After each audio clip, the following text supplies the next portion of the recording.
اچھا زید صاحب، ابھی میں بریک میں ذکر کر رہا تھا آپ سے کہ کچھ لوگوں کا خیال یہ ہے کہ اس قسم کی جو فورسز ہیں P T M, M Q M, ہم ان کو دیوار سے لگا دیتے ہیں بے مقصد طور پہ، اور پھر یہ اینٹی اسٹیٹ ہو جاتی ہیں۔ ایک اور خیال مذہبی حلقوں، کچھ مذہبی حلقوں کی، لیکن ایک مذہبی جو مسئلہ ہمارا، let's say we can discuss it openly, قادیانیوں کا ایک مسئلہ ہے۔ غامدی صاحب کہتے ہیں کہ کسی بھی شخص کو کسی کو دائرہ اسلام سے خارج کرنے کا حق نہیں ہے، چونکہ ہم نے ان لوگوں کو دائرہ اسلام سے خارج کیا تو نہ یہ صرف دائرہ اسلام سے خارج ہوئے بلکہ یہ اینٹی پاکستان فورسز میں تبدیل ہو گئے، اور اب جہاں کہیں بھی یہ ہیں، ان کے اسرائیل کے ساتھ بھی تعلقات رہتے ہیں، بھارت میں بھی یہ لوگ جاتے رہتے ہیں، قادیان تو بہرحال ہے ہی بھارت میں۔ تو اس وجہ سے ہم خود ایسے اسٹیپس لیتے ہیں کہ اچھے بھلے لوگوں کو ہم اینٹی اسٹیٹ بنا دیتے ہیں۔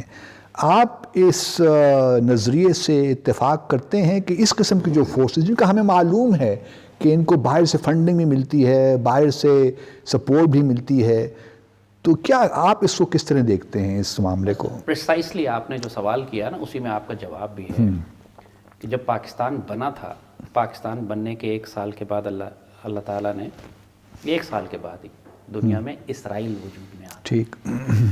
And I often say that Pakistan is the antidote for the cancer of Israel. وہ ہر اللہ تعالیٰ نے بیماری پیدا کرنے سے پہلے اس کی دوا بنائی، تریاق بھی بنایا، تریاق بنایا ہوتا ہے، دوا پہلے۔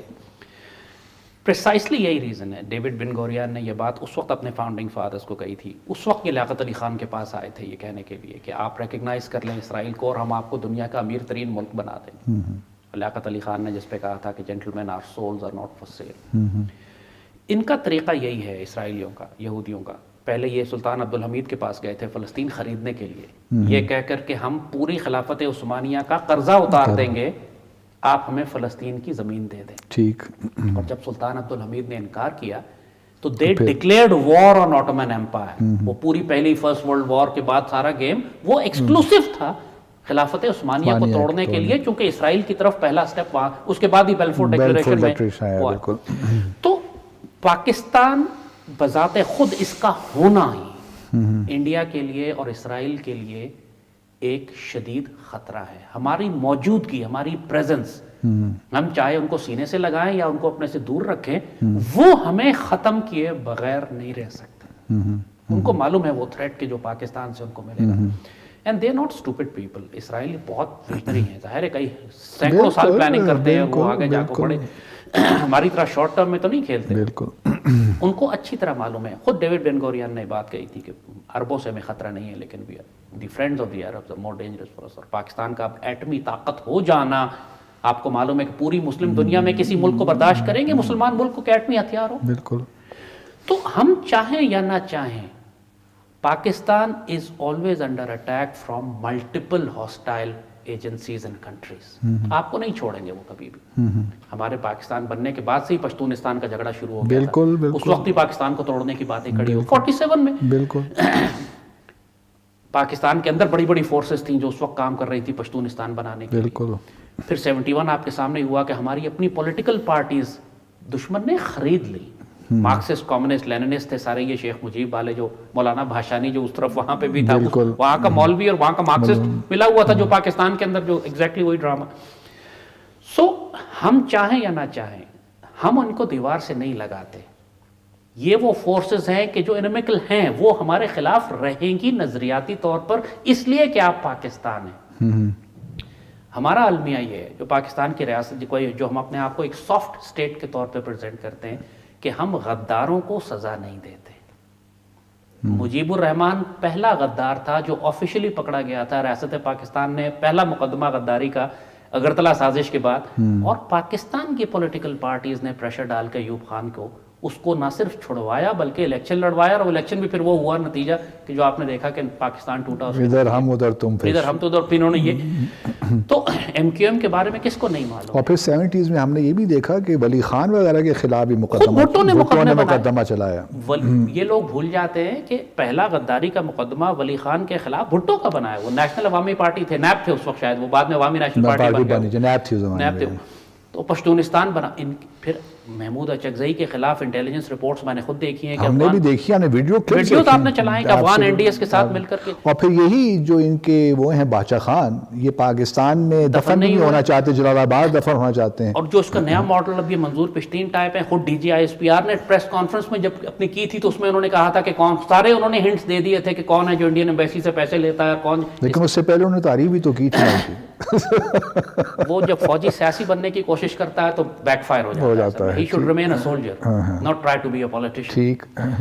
جب پتہ ہے یہ باتیں انٹیلیجنس ایجنسیز کو بھی پتہ ہے یہ ساری باتیں، الطاف حسین کے بارے میں مجھے ذاتی طور پر پتہ ہے کہ 2001 سے میں انٹیلیجنس رپورٹس اور اسیسمنٹس اور ایویلویشن دیکھ رہا تھا کہ یہ را سے براہ راست پیسے لے کر پاکستان کے خلاف کام کر رہا ہے. مشرف کو میں نے ذاتی طور پر کہا تھا اچھا کہ الطاف حسین یہ کر رہا ہے اور آپ کو اس کو ہینڈل کرنا پڑے گا. لیکن ان کی پولیٹیکل ریکوائرمنٹس نہیں، وہی بات کہ جب فوجی سیاست میں آنے کی کوشش کرتا ہے تو پھر وہ اس قسم کے پلیئرز کو یوز کرتا ہے. ٹھیک. Unfortunately that was the blunder that we did. Altaf Hussain ختم ہو چکا تھا لیکن اب ایم کیو ایم اتنی بڑی فورس بن گئی کہ پھر 1-1.5 لاکھ لوگ پاک کراچی میں مارے گئے اس کے نتیجے میں. تو یہ جو مولانا صاحب دھرنا کرنے آئے ہیں ختم نبوت کے چکر میں، اور قادیانیوں کے بارے میں بھی ایک سلسلہ میں شروع آپ کی بات قادیانیوں پہ ہی ہم آ رہے ہیں. قادیانیوں کا معاملہ بہت مختلف ہے اس سے، کیونکہ وہ تو علامہ اقبال کے دور میں ہی، اس وقت علامہ اقبال نے بھی ان کو کافر ڈکلیئر کر دیا تھا.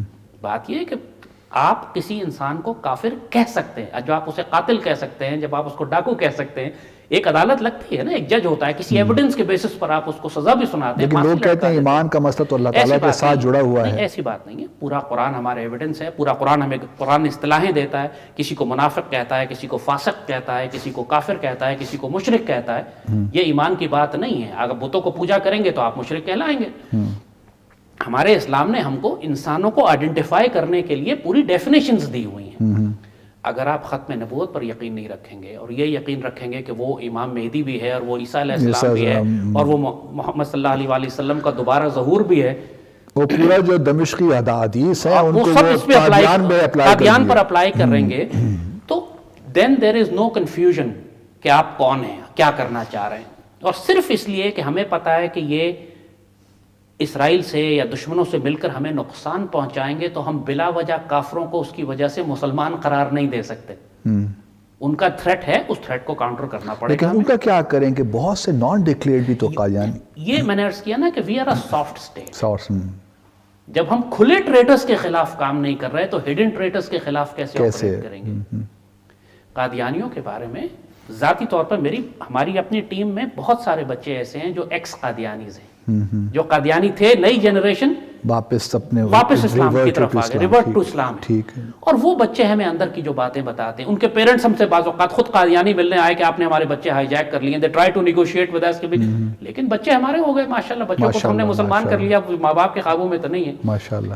مگر ان کی باتیں بھی یہی ہیں کہ سسٹم کے اندر، چاہے ہمارا فورن آفس ہو، چاہے ہماری گورنمنٹ کے ادارے ہوں، چاہے ہمارے ایون ریاست کے ادارے ہوں، ان کے اندر ہڈن قادیانیز بہت زیادہ ہیں، بہت زیادہ ہے. اور فیکٹ ہے یہ کہ وہ پاکستان کی نیشنل سیکیورٹی پالیسیز کو مینور کرتے ہیں اپنے انٹرسٹ کے لیے. ظفر اللہ خان سے شروع ہوئی تھی بات، قائد اعظم نے جو لگایا تھا جس کو، کیونکہ اس وقت ہمارے پاس لوگ ہی نہیں تھے اور اس زمانے میں ظفر اللہ خان کو لگایا گیا. تو فلسطین کے مسئلے پہ جو ڈیمیج کیا ظفر اللہ خان نے اس وقت پاکستان کے موقف کو جو ڈیمیج کر کے آیا وہاں پہ، یہ پاسبل نہیں ہے کہ مرزا غلام احمد قادیان کا فالوور اس کی لائلٹیز پاکستان کے ساتھ ہوں، اس کی لائلٹیز اپنے گروپ کے ساتھ، کلٹ کے ساتھ ہوں. یہ ڈیفائنڈ بات ہے، اس میں کوئی دو رائے ہو ہی نہیں سکتی ہے. This is where we need to be firm. جیسے ہم نے کہا کہ اگر آپ الطاف حسین کے بارے میں اور اوپن ٹریٹرز کے بارے میں کوئی پالیسی نہیں بنا سکتے ہیں تو ہڈن ٹریٹرز کے بارے میں تو پھر آپ کوئی پالیسی بنانے کا سوال ہی نہیں. آئی ویری فرملی بلیو کہ مسلح افواج اور آئی ایس آئی کے اندر اور کم از کم فورن آفس کے اندر اور ریاست کے کریٹیکل اداروں میں قادیانیوں کو جگہ نہیں دینی چاہیے. آپ دوسری بات یہ کہ یہ مائنورٹیز نہیں ہیں، یہ امپوسٹرز ہیں. میں پاکستان آرمی کا یونیفارم نہیں پہن سکتا نا. آپ مجھے، چاہے میری اپنی آرمی ہے، میری اپنی فوج ہے، لیکن میں آرمی کے رینکس نہیں لگا سکتا. امپوسٹر یا فراڈ یا کسی دوسرے کا امپرسنیشن جو دیٹس اے سیریس کرائم. تو آپ مسلمان اپنے آپ کو پریٹینڈ نہیں کرا سکتے when you are not. دنیا، پورے عالم اسلام نے آپ کو غیر مسلم ڈکلیئر کیا ہوا ہے. صرف ہم اکیلے نہیں ہیں، دنیا کے ہر ملک نے ان کو غیر مسلم ڈکلیئر کیا ہوا ہے. یہ بات ٹھیک ہے. جی that's a fact. اچھا، دنیا کے ہر ملک نے مسلمان ملک نے ان کو آفیشیلی غیر مسلم ریسٹرکشن تو لگائی ہوئی شاید نان مسلم نہیں نان مسلم بھی ڈکلیئر کیا اچھا بہت سارے ملکوں نے ان کو ڈکلیئر کیا ہوا ہے نان مسلم. تو یہ آپ امپرسنیٹ نہیں کر سکتے. You can not pretend to be Muslim and represent Islam when you are not. یہ سیریس کرائم ہو جاتا ہے. تو یہ ریاست کو ہماری بہت ڈیمیج ہو رہا ہے قادیانیوں کی وجہ سے, because they are the hidden enemies. I will openly say it. کیونکہ وہ ناراض ہیں. جس طرح آپ نے کہا نا کہ پاکستان نے ان کو غیر مسلم ڈکلیئر کیا, تب وہ کھل کے کہتے ہیں کہ ہم پاکستان سے ان کی کوئی ہمدردی نہیں ہے. They have no loyalty with Pakistan now. تو جس طرح الطاف حسین نے کل پرسوں کہا کہ جی مجھے انڈیا اگر اسائلم دے دے تو میں بڑی مہربانی ہوگی, اس کے بعد آپ ایم کیو ایم کا فیوچر کس طرح دیکھ رہے ہیں کراچی کی حد تک؟ میں اس معاملے میں فرینکلی اسپیکنگ میں آرمی اور آئی ایس آئی اور گورنمنٹ اور جوڈیشری سے ناراض ہوں اس معاملے میں. اوکے. کیونکہ میرے نزدیک ہم اپنے آپ کو اجتماعی طور پر بے وقوف بنا رہے ہیں یہ سمجھ کر کہ ایم کیو ایم کراچی اور ایم کیو ایم لنڈن کوئی دو مختلف آرگنائزیشنز ہیں.